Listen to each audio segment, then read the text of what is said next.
Good afternoon. I am Olebogeng Mogomotsi, and I'll be your host for today. The South African Bar Association hosts bi-weekly sessions whereby we invite a speaker in the legal fraternity to share with participants on any legal subject.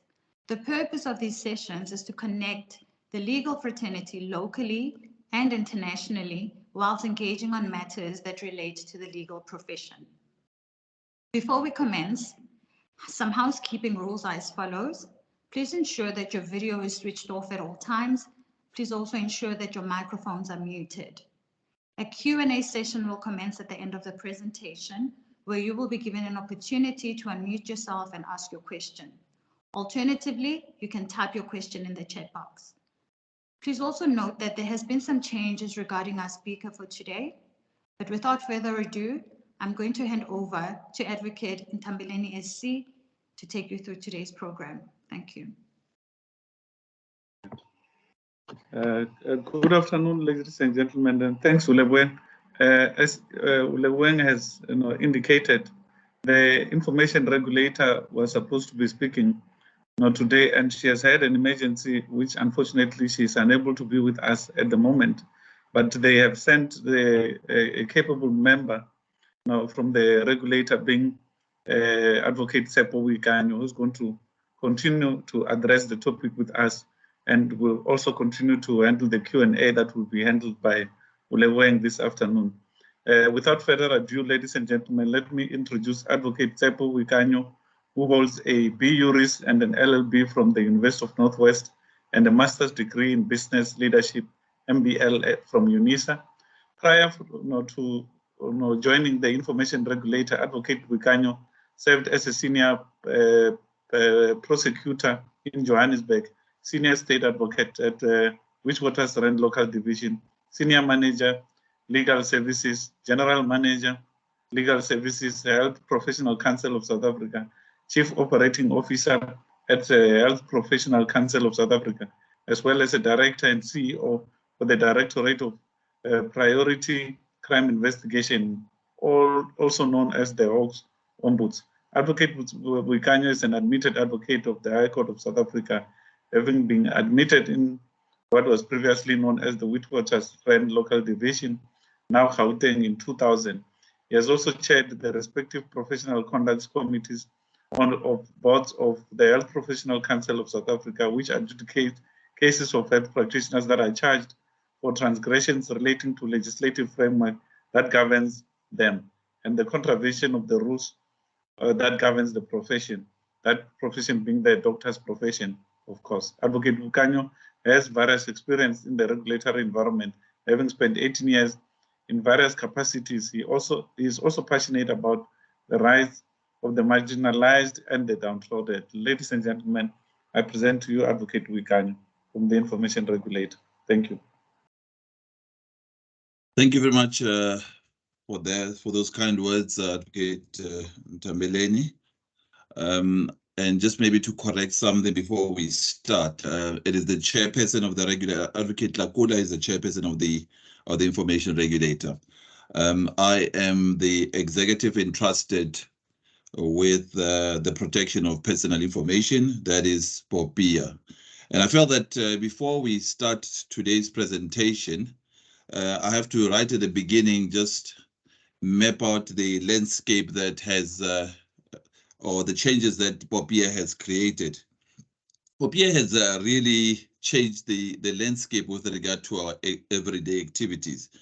And this also is true in our private lives and also in our official environment. And I felt that maybe before I start the presentation, I should just pause a little bit and tell you a little bit about the Information Regulator. The Information Regulator is a creature of statute. We have our genesis in this piece of legislation that Advocate Ntambeleni has spoken about, POPIA, and specifically Section 39. I'm aware that I have my colleagues on the platform here from the Information Regulator, Mr. Dimba, who is the executive that is responsible for education, for education and communication. And I'm just going to ask him to just from his side flight the presentation that I'm going to be presenting today. And I'm sure, as you will see from the presentation, POPIA really aims to give effect to the constitutional right of privacy as contained in Section 14, whilst seeking at the same time to balance this against the right of access to information under Section 32. And a whole lot of people argue that these are competing rights. And I'm sure that you would have picked up that quite recently the information regulator has been at it. We've been in the news quite a bit relating to some of the assessments that we've been conducting. We've noted generally that there is a concern relating to adherence with the various provisions of POPIA. With the enforcement powers of POPIA having come into effect on the 1st of July 2021, we had expected that we would have a high compliance because there was a grace period. I'm sure those that are on the platform would remember that there was a grace period of 12 months that we afforded responsible parties to comply with the various provisions of POPIA. Mr. Dimba, I'm not too sure whether you are ready to flight the presentation from your side. If I can just pause at this moment just to ask Mr. Dimba to flight the presentation. Advocate Boikanyo, I am online. Could you please resend? I'll do that, Mr. Dimba. Apologies for that.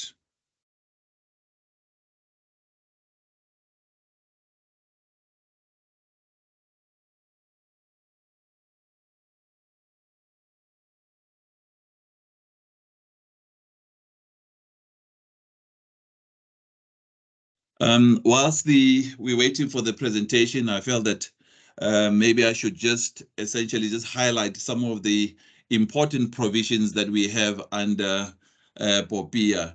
And I think if you look at Section 40, it actually summarizes our legislative mandate. And the most important amongst the provisions that are under Section 40 is the ones relating to the monitoring and enforcement.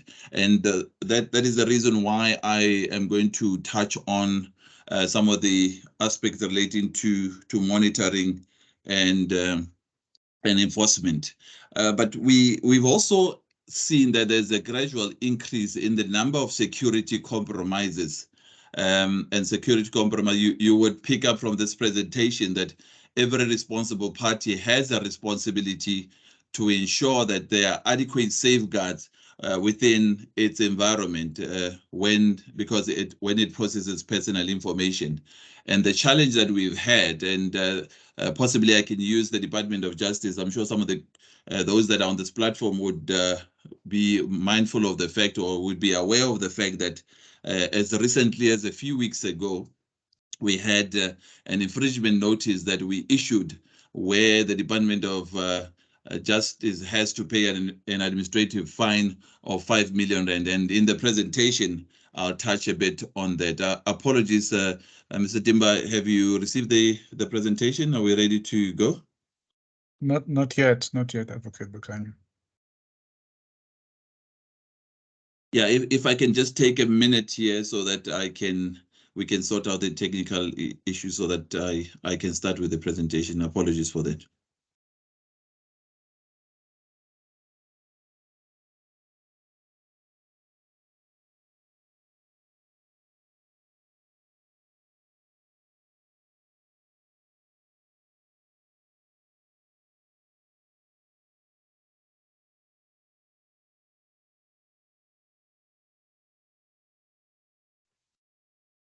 Mera Masia, can you just check, Mr. Dimba?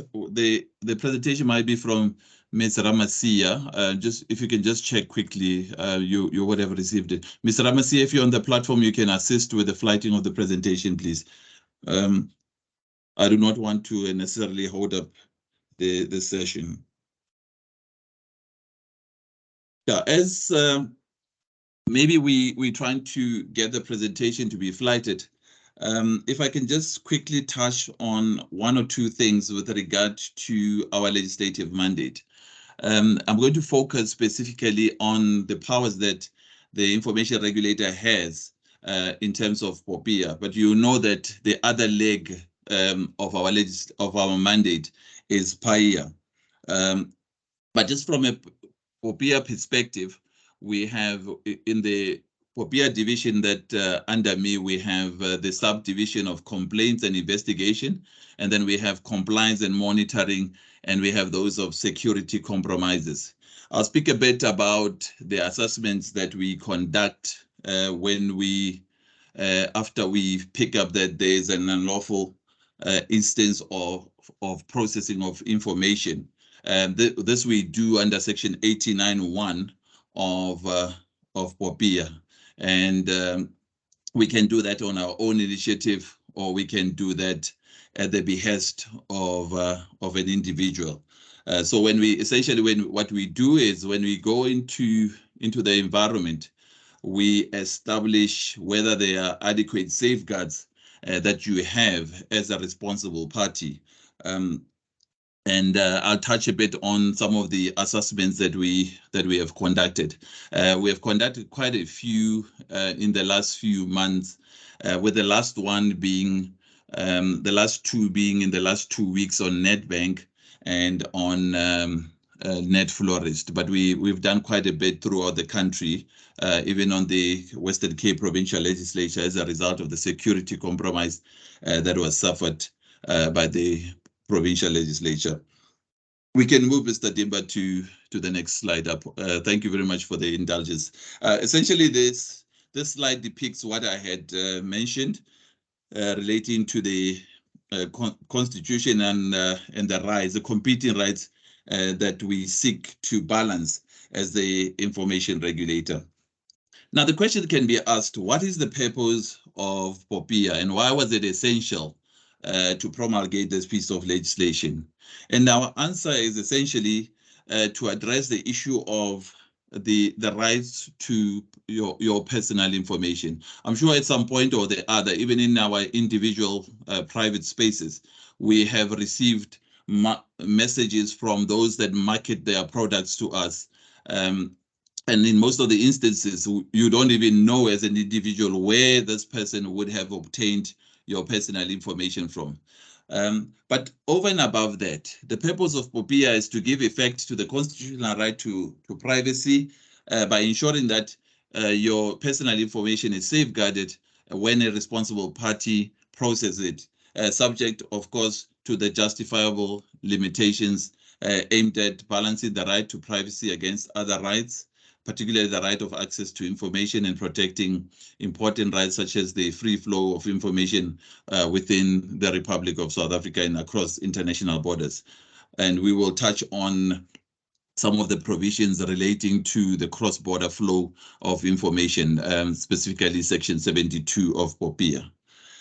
The further purpose of POPIA is to regulate the manner in which personal information may be processed by establishing conditions in harmony with international standards that prescribe the minimum threshold requirements for the lawful processing of personal information. If you look at your act, you will note under Chapter 3, there are 8 conditions that are prescribed, and I'm going to touch on this in this presentation. I'm going to touch on the 8 conditions for processing of personal information. And of course, the aim of POPIA is also to provide persons with the rights and remedies to protect their personal information from processing that is not in accordance with POPIA. And these remedies, for instance, would be your right to lodge a complaint, would be the assessment under Section 89 that I've spoken about, amongst other, and if you look at Section 99, also there's a civil remedy that is provided for that. If you have personal information that has been processed against you, you may approach the regulator, and the regulator may assist with in a civil case. The other purpose of this act is to establish voluntary and compulsory measures, including the establishment of the regulator. I've already touched on this in terms of Section 39, to ensure respect for and to promote and enforce and fulfill the rights protected by this piece of legislation. You may move, Mr. Now, who are the role players in this POPIA Act 4 of 2013? Firstly, you have the responsible party, and you have the data subject, and the data subject is a person to whom information relates. And then you have the responsible party, and this is the language that is used in this act. The responsible party is a public or a private body or any other person which alone or in conjunction with others determines the purpose of and the means for processing of personal information. And then you have the operator. An operator is a person who processes personal information for a responsible party in terms of a contract or mandate without coming in under the direct authority of that party. And if I was just to make an example so that we are all on the same page with regard to what would constitute an operator. It will be in instances, for instance, where during a recruitment process, the responsible party uses somebody for verification of qualifications or criminal checks. That would be an operator, because that person, in accordance with this definition, the responsible party would have a contract with that person, but does not come under the mandate of that or the direct authority of that party. And then we have a competent person. A competent person is defined as a person who is legally competent to consent to any action or decision being taken in respect of a matter concerning a child. We can move, Mr. Dimba. Now, I've spoken about the 8 conditions, and these 8 conditions can be found in the Act under Chapter 3 of POPIA, and specifically from Section 8 of POPIA. And it's very important. The entire POPIA essentially centers around these 8 conditions. And it's essential that in the processing of personal information, you have to comply with these 8 conditions. And we're going to get into a little bit of detail relating to these 8 conditions. The first one is accountability. The second one is processing limitation. The third one is purpose specific. Then you have further processing limitation. And then you have information quality, openness, and number 6, security safeguard, and your data subject participation. Now, all public and private bodies, this is very important, all public and private bodies must put systems and processes in place to ensure compliance with the conditions for the lawful processing of personal information. We may move, Mr. Dimba. Now, let's look at the first condition when you process personal information. The first process is accountability. And in terms of accountability, as a responsible party, and the Bar Association, the South African Bar Association is a responsible party, must ensure that it complies with the conditions for the lawful processing of personal information. Now, this is not the only one under accountability. The responsible party also needs to ensure that it has an information officer, and this information officer has to be registered in terms of Section 55 of POPIA. The second condition is processing limitation. Now, personal information, when it is processed, must be processed lawfully in a reasonable manner that does not infringe the privacy of a data subject. And personal information may be processed if, given the purpose for which it is processed, it is adequate, relevant, and not excessive.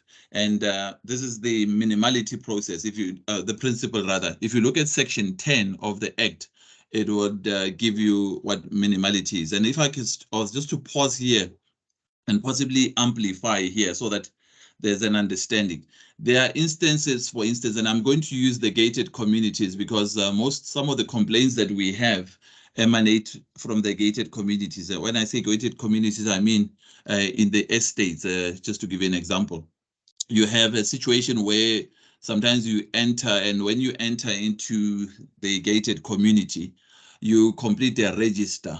Now, some of the information on that register might not be information that is required. And this is where the principle of minimality comes in terms of section 10. For instance, you will be asked for your ID number, you'll be asked for your registration number of a vehicle. Now, if, for instance, there's another column that asks you for a next of kin or relative for purposes of entering into a gated community, that is excessive information that is required. So you are not to give any information or require any information that is excessive, that is over and above the purpose for which that person has entered into the gated community for. Now, you would see throughout the presentation that consent is very central to a whole lot of things. And section 11, if you look at our POPIA and under section 11, you will see that there are certain requirements that are circumscribed in terms of consent. And where consent is given, it would then do away or obviate the need to comply with some of these provisions because consent would have been given. Now, the third condition is purpose specific. Personal information must be collected for a specific, explicitly defined and lawful purpose. Records must not be retained for a period longer than for the initial purpose. Maybe let me pause and amplify so that there's a better understanding of this particular provision. And if you look at section 13, this provision is specifically in section 13, and I'm going to, throughout this presentation, keep on referring to the relevant section so that for the benefit of those that would want to, after this presentation, go and have a look at some of these provisions. In other words, if I, as Boikanyo, was to apply for a position with a particular responsible party, the responsible party can only use my CV for that particular purpose. I would have applied for a particular purpose. In other words, it cannot then, for purpose of marketing, if it is a company that markets products, then utilize my personal information for purposes of marketing. So that's essentially what purpose specific means. And the records, the retention of records is provided for under section 14 of POPIA. Now there are exceptions to what I've just mentioned above, especially insofar as the retention of records is concerned. Records can be retained for a longer period if the law requires you to retain the records for longer period. For instance, you would find in certain instances that you have the occupational health and the Occupational Health Act that then prescribes that, for instance, in instances of asbestosis, even you can have the records for a period of about 20 years. So that's just one of the examples that I'm giving. And SARS would then, in certain instances, require you to keep records for a particular period. So where there's a legal basis for the retention of records, then you can keep those records. But there are also other instances where you may keep these records as prescribed by POPIA, and this would be in instances for historical, statistical, and research purposes. But other than that, you have to ensure that you destroy or you de-identify a record once the purpose for which it was obtained has been attained. The next condition is further processing limitation. The further processing must be compatible with the purpose of collection. And this you will find in section 15 of POPIA. Further processing of personal information is not incompatible with the purpose of collection if there is consent that is given. There are also instances where the personal information may be derived from a public record or is deliberately made public by a data subject. If you look at section 12 deals with instances where the general rule, maybe the starting point for me should be to say that the general rule is that the personal information must be obtained directly from the data subject. But there are instances where this personal information, the Act makes an exception, and they can be obtained. I'd like to step in for a second there. We've lost you. Have you lost me, madam? Boikanyo? Yes, madam, I can hear you. Am I clear, madam? I can hear you. Advocate Boikanyo? I can hear you. You're loud and clear, madam. Your line is quite distorted. Apologies. Let me try. Yes, please just for about a minute or so, we lost you there. Please, if you can just repeat what you just said. Thank you. I apologize, madam. Am I audible now? Loud and clear. Thank you. Apologies. At what point did you lose me, madam, so that I can go back to the point that I was making? I suppose just when you're about to start making this point, the point you were on now. Apologies. Thanks. Right. The general rule is that the personal information has to be obtained directly from a data subject. But there are instances where there are exceptions, and these exceptions are to be found under section 12 of POPIA. For instance, if you make your part, and I'm going to use Facebook because most of the cases also, the problematic cases are also in Facebook, or social media. Let me use the word social media instead of Facebook. You have instances where somebody goes and puts their information on Facebook. Now, if I take your information from Facebook and I process it, you cannot then go to the information regulator, come to the POPIA division and say, well, I've come to lodge a complaint, because you have made the information public. And the other instance where you do not need to then obtain the personal information directly from a data subject would be in instances, for instance, where there is consent. And I said earlier on in the presentation that throughout the presentation, you will pick up that consent is very critical in POPIA. Now, we can move to the next one, Mr. Diba, before I make the point that I wanted to make. Am I audible, Mr. Dimba? Yes, you are. Yeah. Yes, we can move to the next one, right? The information quality is the next one. The personal information must be complete, it must be accurate, and must not be misleading, and has to be updated. So any responsible party that keeps this information or that processes personal information has a responsibility to ensure that the personal information is complete, it is accurate, and it is not misleading.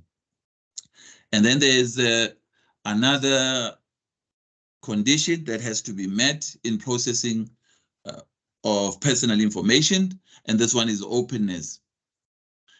As a responsible party, you must maintain the documentation of all processing operations. The data subject must be made aware when personal information is collected, and it is not necessary to comply if consent has been given or non-compliance is necessary.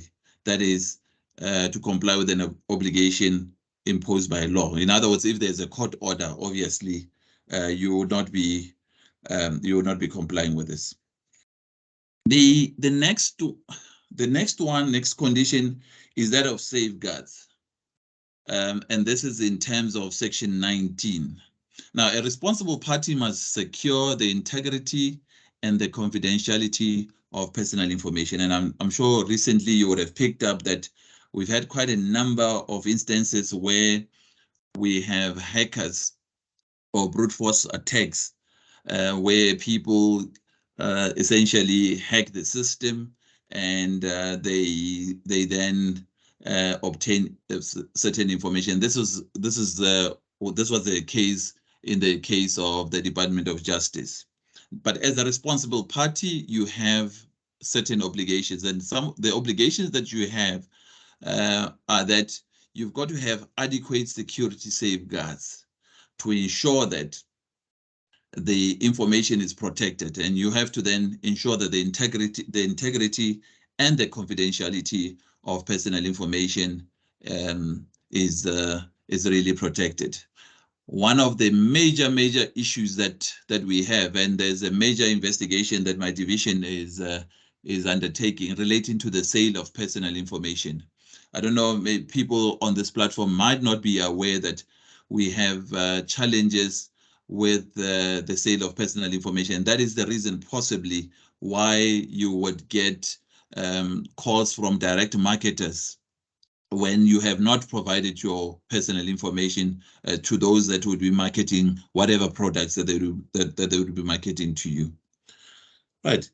Under safeguards, information processed by an operator or person acting under the authority must do this person must do so with the knowledge and with the authority of the responsible party under a written contract. A responsible party must notify the regulator and the data subject where there are reasonable grounds to believe that personal information has been accessed or acquired by an unauthorized person. Data subject participation. The data subject must have access to the personal information. They must be able to correct or to delete the personal information if it is inaccurate, irrelevant, outdated, excessive, incomplete, misleading, or unlawfully obtained. Now, it is very important to pause here and have regard to the provision of Section 18, because Section 18 is very important under data subject participation. And the heading of Section 18 under the Act is notification to data subject when collecting the personal information. Because when, as a responsible party, you have certain obligations to a data subject when you collect such personal information. For instance, the data subject must be aware that the information that is being collected is collected for what purpose, and where the information, and when the information is not collected from the data subject himself, the source from which it is going to be collected. They must be aware of the name and the address of the responsible party. They must be aware of the purpose for which the information is being collected. They must be aware of whether or not the supply of the information by the data subject is voluntary or mandatory, the consequences of failure to provide the information, any particular law that authorizes or requires the collection of the information in question. They must also be aware of the fact that, where applicable, whether you as the person that is obtaining the information intends to transfer such information to another jurisdiction or not. They must also be aware of the nature and the category of the information and the existence of the right to rectify the information and the right to lodge a complaint with the information regulator in instances where there is an unlawful processing of the personal information. So these are some of the rights that you would find under, or some of the obligations rather, that you would find under Section 18. We may proceed, Mr. Tshepo. We can move to the next slide. Right. It is important, as I had highlighted earlier on, that all public and private bodies must put systems and processes in place to ensure the compliance with the conditions for the lawful processing of personal information. And when we do these assessments that I've spoken about in terms of Section 89, we look at all the personal information that you process against those 8 conditions. So that would be the test. We look at whether you've got the privacy policy, and we interrogate some of the issues that I've already mentioned in the under the 8 conditions. This would also include the fact that our IT people on this assessment, we have IT people that would also look at your security, your IT environment, your IT infrastructure, and whether you have adequate safeguards in your IT environments to be able to protect the personal information that you will be holding. Now, as a responsible party, you must understand each of the 8 conditions for the lawful processing of personal information, and this includes the activities and processes to be undertaken to implement each condition. You must perform a data mapping exercise, and this means that you as a responsible party must compile an inventory of personal information that is in your possession, and in doing so, you must distinguish between the personal information and the special personal information. You can go to the next slide, Mr. Dimba.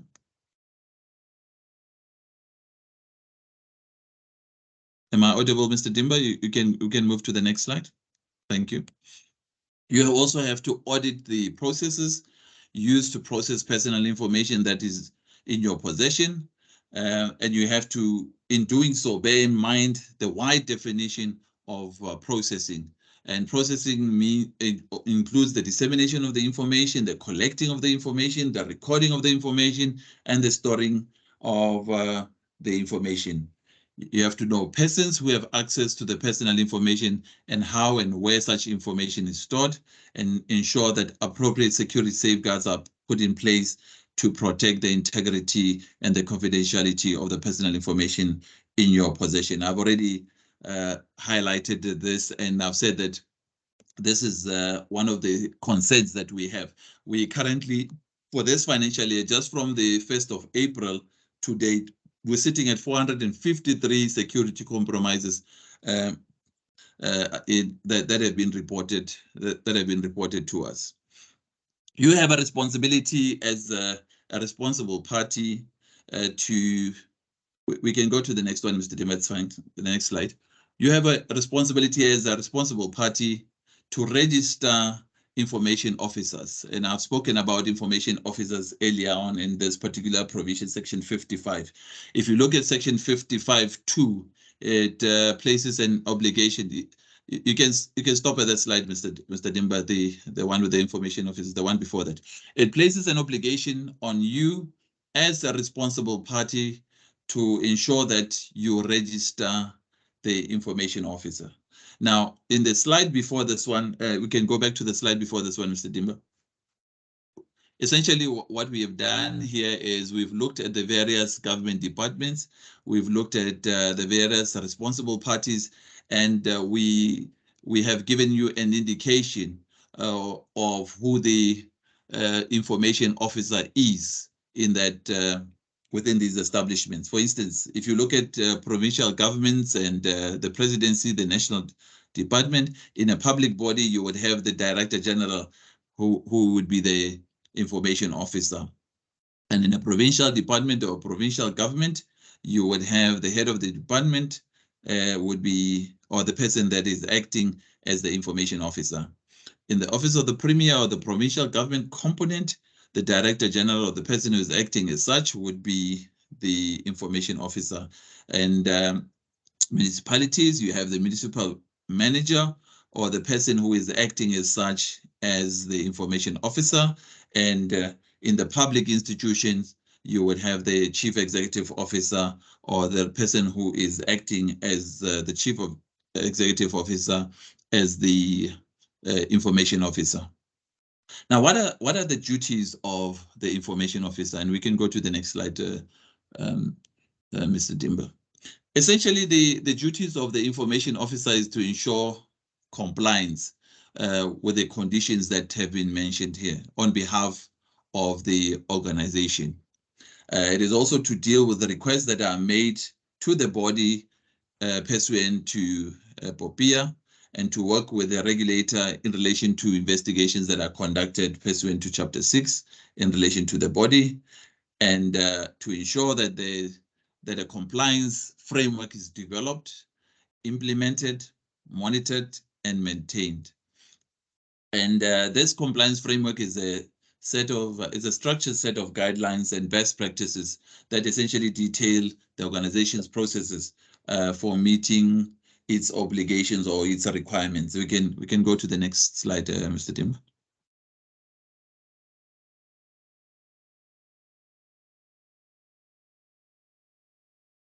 Right. The duties of the information officer is also to ensure that the personal information impact assessment is conducted, to ensure that adequate measures and standards exist in order to comply with the conditions for the lawful processing of personal information, and to in general ensure that there is compliance with POPIA. Of importance also is that there should be a manual that is developed by the responsible party, monitored and maintained, and has to be made available. I've already touched on section 55 of subsection 2, which talks about the registration of the information officer.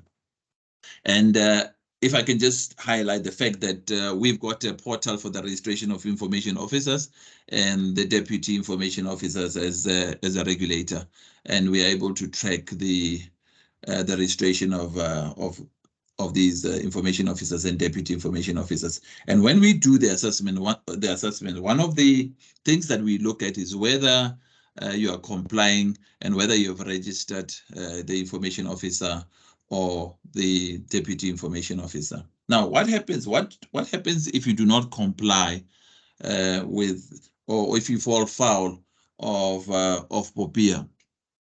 Non-compliance results in offenses and administration fees being imposed to you as an association, as an example, which might also carry a reputational risk. Now, what are the recommendations? What is the guidance that we give to you as a regulator? The guidance is that you put in place the compliance governing structure, and depending on its size and complexity, appoint POPIA champions in various departments or units and ensure that they are adequately trained and resourced in terms of time and budgetary needs. Also ensuring that everyone who processes personal information must be trained, and that the training must include both the obligations of the responsible party and the rights of the data subjects. We can move.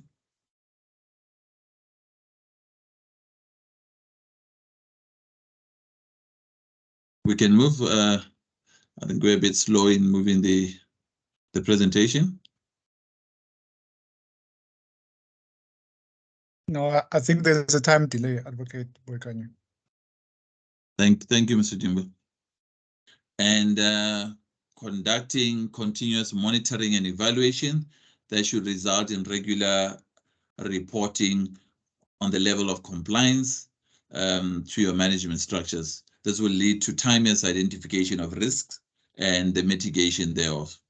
As part of the guidance, developing, implementing rather, monitoring and maintaining the compliance framework. Enabling policies such as the policy on retention and the destruction of records or information security policy may find expression on the compliance in the compliance framework as an example. I've already touched on this, conducting the personal information impact assessment and ensuring that the information officers and deputy information officers are registered with the regulator. And of importance also is to ensure that there are technical measures in place to ensure the integrity and the confidentiality of personal information under your control. We can move to the next slide, Mr. Timber. Maybe whilst Mr. Dimba is moving to the next slide, some of the things that we've picked up in the instances where there's hacking or where we have brute force attack is that in certain instances you do not there are no adequate security safeguards in place to protect the integrity of the information that is being held. The following, you can go to that, that's fine, thanks Mr. Dimba. The following constitutes interference with the protection of personal information. The first one is the breach of any conditions for the lawful processing of personal information that are referred to from sections 8 to 35 of POPIA. This is under chapter 3. And the breach of the provisions of a code issued in terms of section 60. I don't specifically touch on it in this particular presentation, but there are instances where particular sectors approach us for the issuing of a code of conduct. The code of conduct, depending on if it meets the requirements, the code of conduct is issued by the regulator. And then number 3, non-compliance with the following sections. Section 22, you have an obligation as a responsible party to notify the regulator of any security compromise where you've had a brute force attack, just to give you an example. And under section 54, the duty of confidentiality by a person acting on behalf or under the direction of the regulator. And the following section 69 relates to direct marketing. I earlier mentioned direct marketing, and the rights of section 69, 70, and 71, rights of a data subject regarding direct marketing by means of unsolicited electronic communication, and directories and automated decision making. And under section 72, this is cross-border, the transferring of personal information outside the borders of South Africa. We can go to the next slide, Mr. Dimba.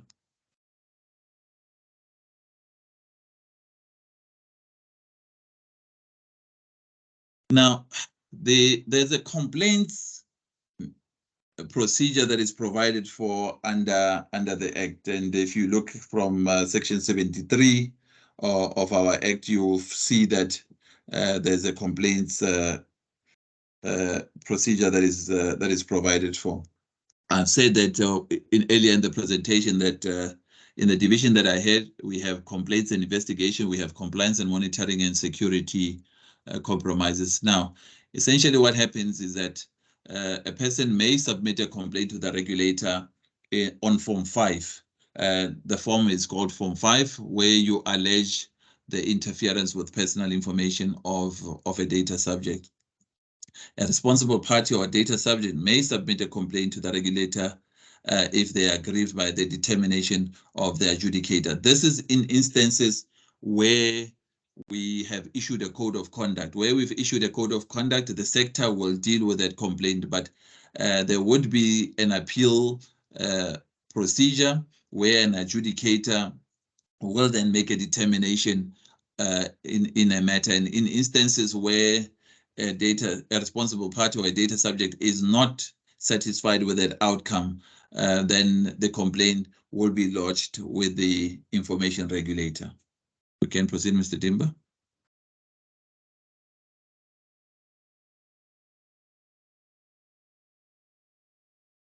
But when we receive a complaint in the division, what we do as a regulator is that we conduct a pre-investigation. We try as far as possible to, in instances where we feel that this matter may be conciliated upon, or the mediation could result in the resolution of the matter, we try to have these dispute resolution mechanisms invoked in order to finalize the matter. We can also, in terms of section 77, decide not to take any action in relation to a particular matter. Rather, in fact, in terms of section 76, not 77, or we can conduct a full investigation, or the matter after a full investigation can be referred to the enforcement committee. I think it's essential that I pause a bit and just explain the fact that an enforcement committee is a committee that is an independent committee that is established in terms of Section 92 of POPIA. And essentially what it does is that after an investigation has been conducted, the investigation report will be forwarded to, or referred rather, to the enforcement committee, and the enforcement committee will make a determination on that complaint. It's an independent committee. It's chaired by a senior counsel who is independent. We can go to the next one, Mr. Dimba. Now, for the purpose of investigating a complaint, the regulator may summon and enforce the appearance of persons before the regulator, administer oaths, enter and search any premises occupied by a responsible party after obtaining a warrant, and search and seize with a warrant any equipment and any record used for the processing of personal information. Maybe I should just pause and explain the process here. In instances where we require information, we issue an information notice to the responsible party. And there are instances where we feel that after the information notice, even after the information has gone out, there's information that we still require from a responsible party. So in terms of Section 81 of POPIA, we then summon the responsible party to a hearing, and we conduct a hearing for purposes of obtaining additional information. This is the course that we also took when we dealt with the SAPS Krugersdorp matter. Some of you would remember that some time ago, there were the case of the Krugersdorp the rape victims that were alleged to have been raped by Zama somewhere in Krugersdorp. Their personal information had been leaked. And when the members of the South African Police Services did not provide us with the necessary information that we had required, we summoned them in terms of Section 81 and conducted a hearing for purposes of obtaining the information that we requested. We may proceed, Mr. Dimba.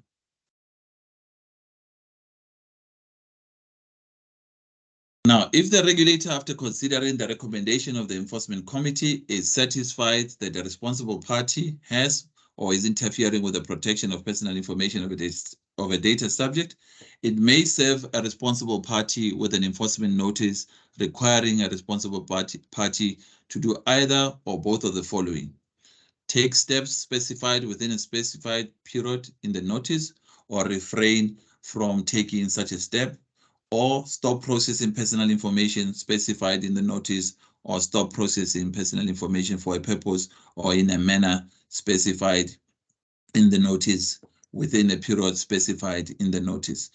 And I think I can just pause here and maybe use the case of the Department of Justice as an example. There was an enforcement notice that had been issued in relation to the Department of Justice, and we all know, I'm sure by now, that the issue there was the inadequate safeguards within the IT environment, and due to also the fact that the licenses had also expired. Now, there was an information notice that was issued, and there was non-compliance with the information notice, culminating in Section 103 being invoked. If you look at the provisions of Section 103 of POPIA, an infringement notice would be issued if the enforcement notice is ignored by a responsible party, and that is the backdrop against which the infringement notice was issued, and culminating in an administrative fine of 5 million as per Section 109 of POPIA. We can proceed, Mr. Dimba, to the next one.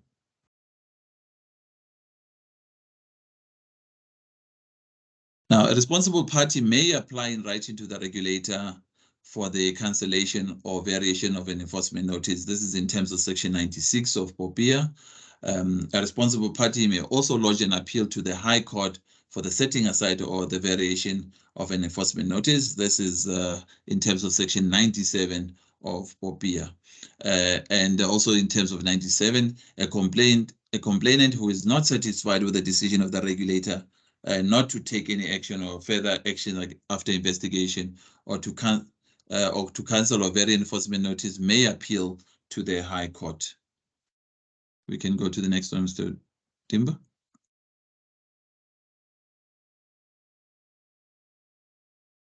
I've already outlined the civil remedies. This is in terms of Section 99 of POPIA. A data subject or the regulator, at the request of a data subject, may institute a civil action for damages in a court having jurisdiction against the responsible party for the interference with the protection of personal information of a data subject referred to in Section 73 of POPIA, whether or not there is intent or negligence on the part of a responsible party. We can move to the next one. Now, Section 100 to 109 outlines the fines, the offenses, the penalties, and the administrative fines in POPIA. And any person who contravenes Section 100 to Section 106 of POPIA commits an offense. The contravention of certain sections attract a heavier sentence. For instance, failure to comply with an enforcement notice attracts a fine or imprisonment of a period not exceeding 10 years, or to both a fine and such imprisonment. The contravention of other sections attracts a lighter sentence. For instance, the breach of a duty of confidentiality attracts a fine or imprisonment for a period not exceeding 12 months, or to both a fine and such imprisonment. The regulator may cause to be delivered an infringement notice to any responsible party who is alleged to have committed an offense under the section. Now, the highest penalty that can be imposed in terms of POPIA is a fine of 10 million or 10 years imprisonment. And the question may be asked now, who would be imprisoned in such instances? It is the information officer as the accounting officer that would then bear the wrath of POPIA in instances where there's a contravention. And that is the last slide. I thank you very much for your attention.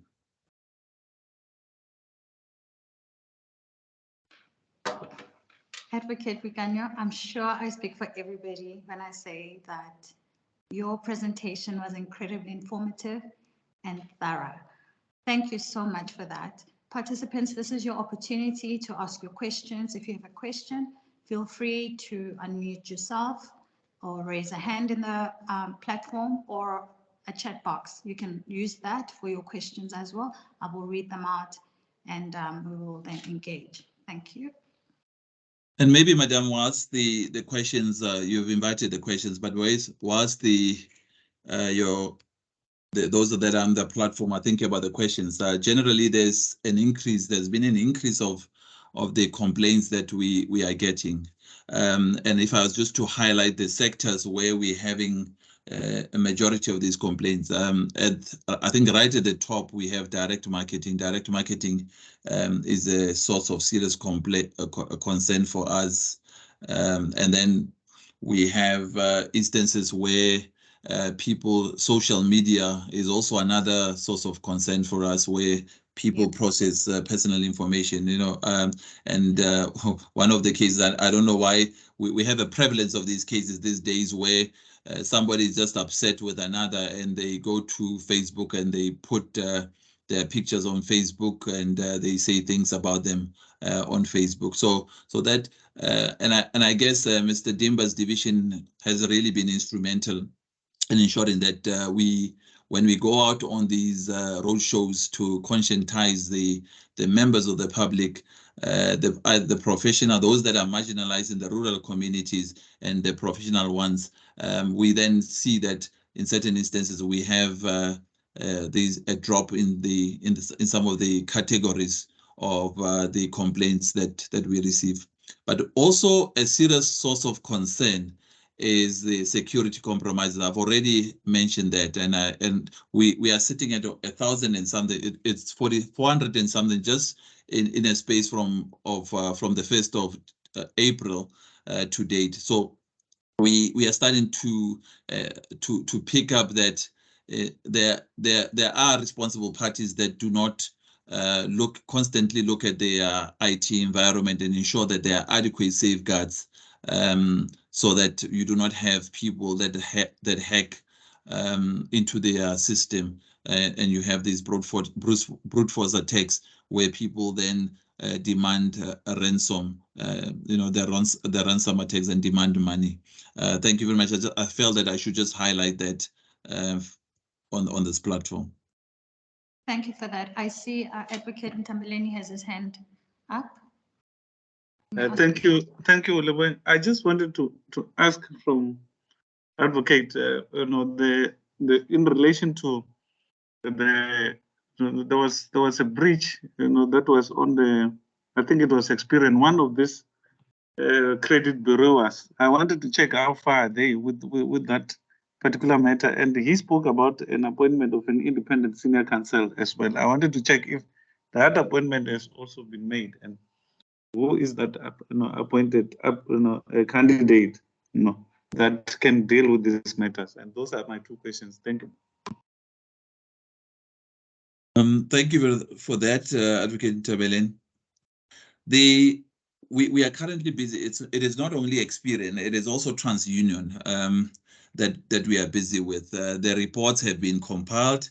They are currently being considered. But the other question that you are, and I'm sure, depending on the availability, the challenge is always that, and as you would appreciate, these cases have quite a bit of work that need to be put into them, and more than anything, the members, you would know that it was also subject to the availability of the members, but the reports are ready.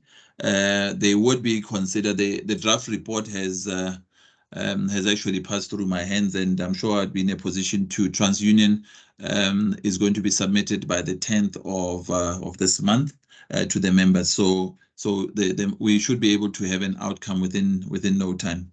But the senior counsel that you're talking about is Advocate Helen Fourie.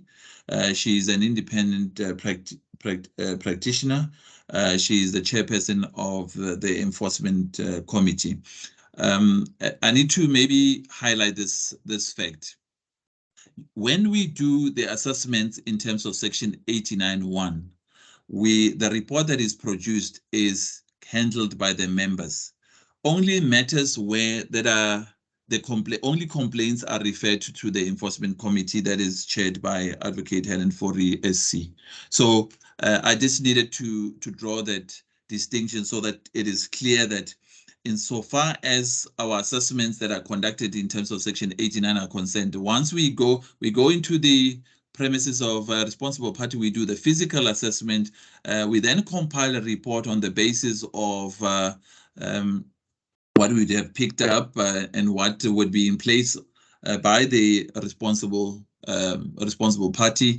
That report, in terms of Section 91(3), it has the same effect as an enforcement notice. So that the report would not then go to the enforcement committee, but would be final as soon as the members have made a determination on that matter. It would be final, just like in the case of the Department of Justice. It is the matter was dealt with in terms of Section 91(3), and it has the same effect as an enforcement notice. So it does not have to go to the enforcement committee. Okay, thank you very much. I'm answered. Thanks. I just want to touch on the social media aspect of your presentation. I quite like that you mentioned social media just now.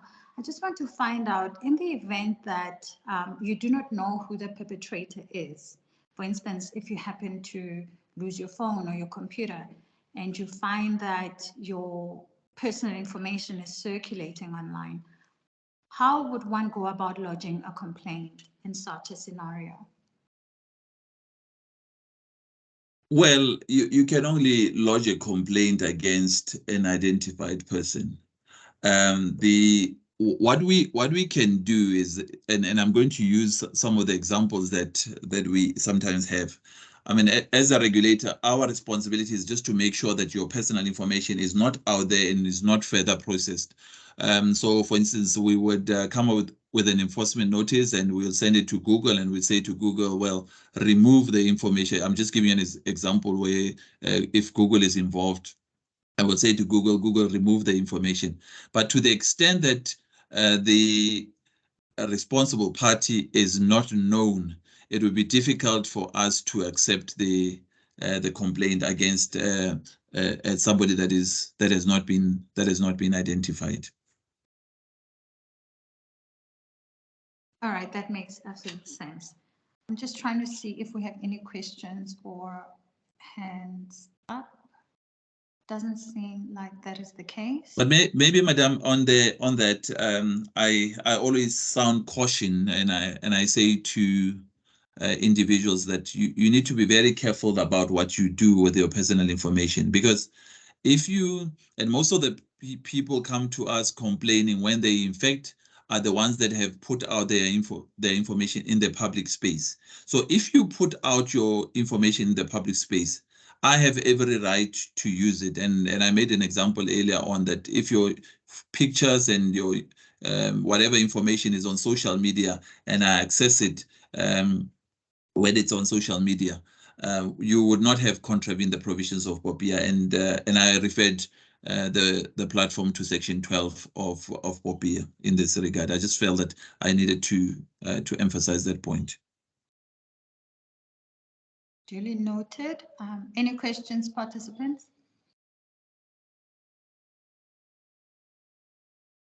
I don't seem to. Okay, there are two hands that are up.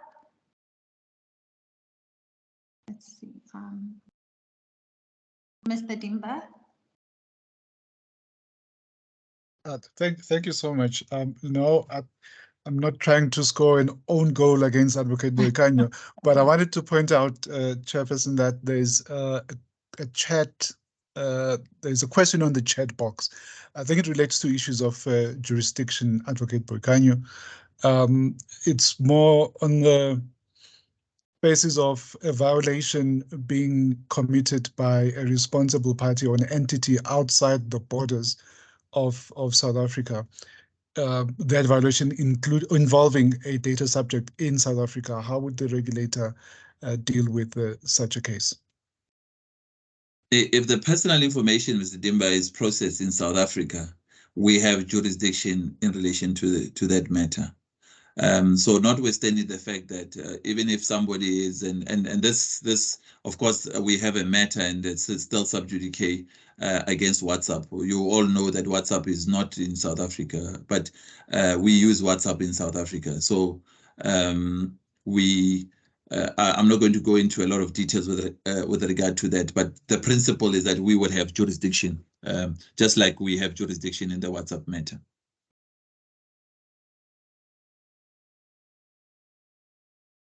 All right. Any more questions? For some reason, I'm not able to pick up questions in the chat box. If there are any, please just indicate, or perhaps unmute yourself, or I conclude the session.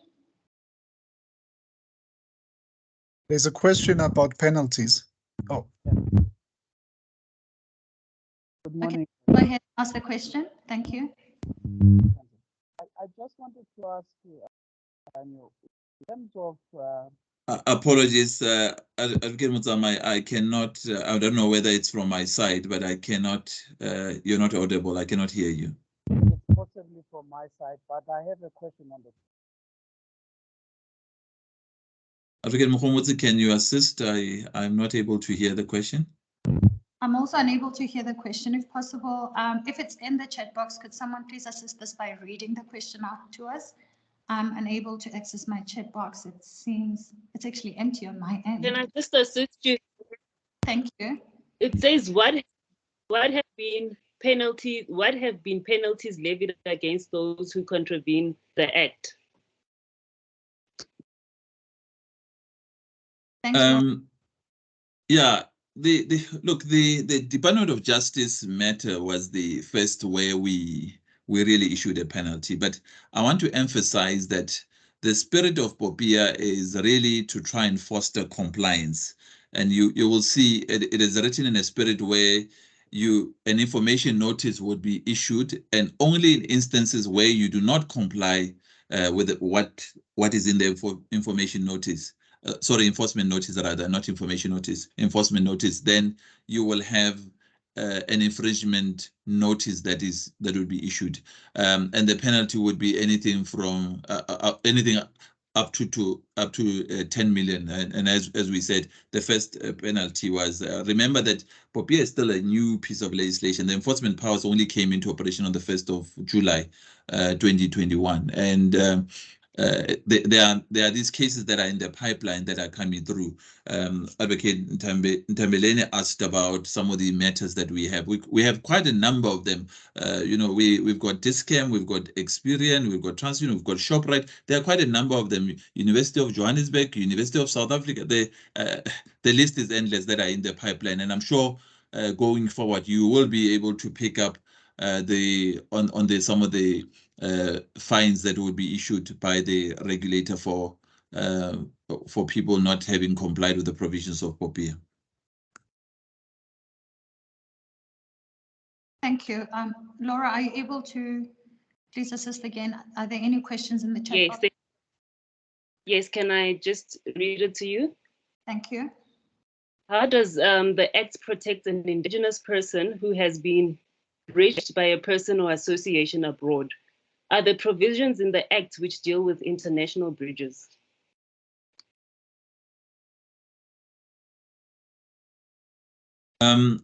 Yeah, as I said, Section 72 of our Act prohibits, maybe the starting point should be that prohibits any information to be sent to other jurisdictions where there is inadequate safeguards. Now, we have cooperations with quite a number of other countries outside, and we are part of some of the bodies outside the country that protect personal information. But if somebody is outside the country, for instance, if you are in South Africa, let's take WhatsApp as an example. Somebody that is in South Africa and the contravention happens from a responsible party that is outside the borders of the country, we still have jurisdiction to ensure that we process that matter. And the WhatsApp matter is going to be one of the bigger ones that we're going to have to deal with, since the coming into operation of our enforcement powers. So we have those powers, and we also interact with other bodies outside the country when there are these complaints that emanate from bodies that are outside the country, to the extent that there would be a transfer of information to our shores, then we will have jurisdiction in those matters.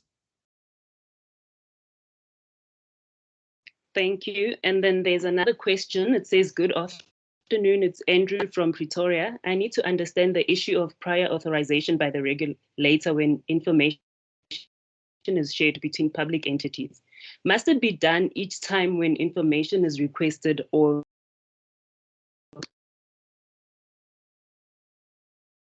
Sorry, I missed the last part of what you were saying. Must it be done each time when information is requested, or it must be done once only? No, it is done once only. Once you apply for prior authorization, and once we have approved, then you don't have to do it on every occasion. So prior authorization is for you to process the nature of that information. So it's not done on every single occasion. Okay. And then there's a final one. My phone was stolen in March. In April, I received a notification that a certain number had gained access into my Facebook account and has removed me from my email address.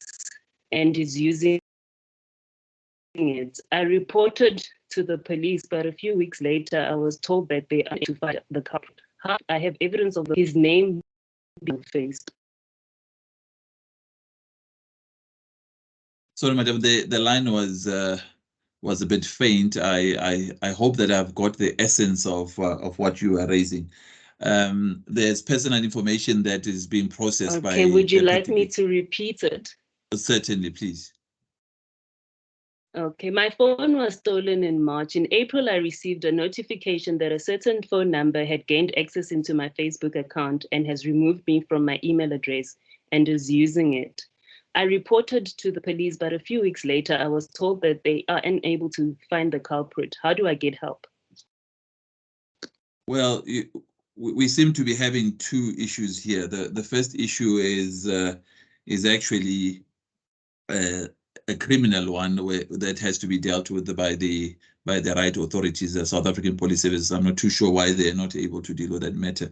But the second one is this person is known, and there's a clear case of unlawful processing of personal information by this particular individual, and this is possibly one of the cases, depending on the merits. I'm sure that if we are to get the merits of this case, we would be able to investigate this particular matter relating to the unlawful processing of the individual's personal information.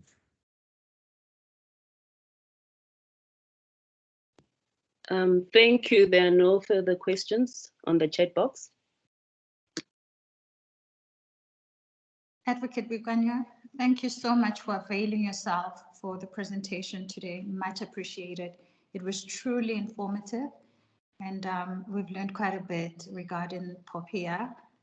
Majority of us really just got information, I guess, from the news or hearsay, etc. Really, we appreciated today's session. Truly informative. And to the participants that stayed until the very end, we've gone over time today. Truly appreciated, and we will see you in 2 weeks. Well, before you go, there's a hand. I think there's a hand that is up. And the last thing that I also want to ask Advocate Boikanyo is there work for advocates and attorneys that have interest in this area? Obviously, that is very important. That is very key because these people that are here want to be empowered as well. And if you can answer us in that relation, it's very important. There's a hand we're still trying to officially divorce ourselves. So we created as a statutory body, and being created as a statutory body, we with us still being in our infancy, we've been trying to detangle ourselves from the Department of Justice, because the Department of Justice created us as a structure, but we report to Parliament, as you would know. And the reason why I'm giving you this background is that due to the fact that we're still utilizing the panel that is used by our other entities. We are not yet mature enough to have our own panel as the information regulator, but we are gravitating towards setting up our panel. And when we do that, we would have an advert that is sent out for the work, for you to put your hands up and for the work to be conducted. But insofar as the enforcement committee is concerned, the enforcement committee its term has not yet expired, and when it does expire, I'm sure we'll look for other members with a legal background also to come on board onto the enforcement committee. So that's the work that will be conducted. But for now, we are sharing with other entities their panel with. Thank you very much. There is hope, and then we really appreciate that. There is the hand that is up. The person with the hand up, maybe they can ask their question before Uleweng officially closes for us. This hand has been up for a while now. It looks like it is your hand from my end. Is it mine? Oh, okay. Let me lower it. Let me see. Yeah, you're right, Uleweng. Thank you. It's an on goal that we get Tabeleni. Yeah, apologies. Thank you very much. Yeah, we thank you for your presentation, Advocate. We really appreciate. And then Uleboeng was just closing, and I will allow her to actually close. Thank you very much. Some technical difficulties on my end. My video is not able to go on, but I'm sure hearing me should suffice. Thank you again, and we look forward to hosting another session for our participants. Please join us in 2 weeks' time as we hold our sessions on a bi-weekly basis. Thank you and have a good evening. Cheers. Thank you very much.